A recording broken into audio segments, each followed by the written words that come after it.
انرژی و نشاط کار این دولت یک امر درجسته است. الحمدلله از سال اول شما همینجور حرکت کردید.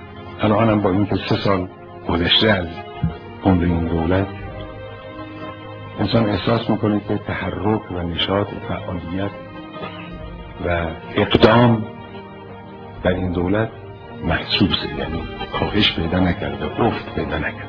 اون خیلی چیز با ارزش است. در خدمت به مردم جدیت وجود داره.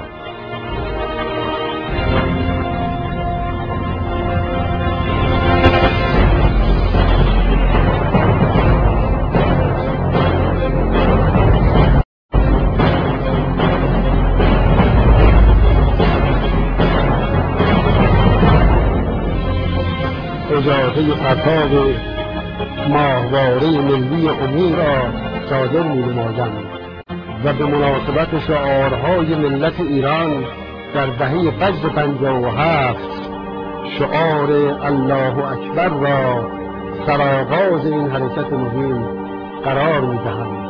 الله اکبر، الله اکبر، الله.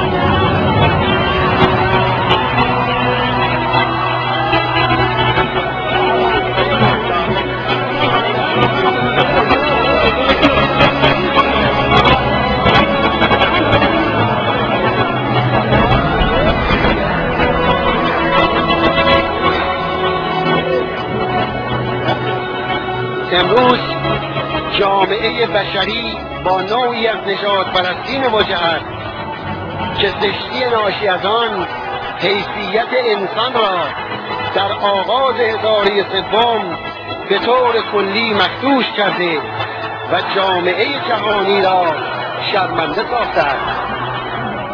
صهیونیسم جهانی مظهر تمام عیار نژادپرستی است که با توسل دروغین به دین کوشیده است تا با سوء استفاده از عواطف دینی برخی از افراد بی اطلاع چهره زشت خود را پنهان کند.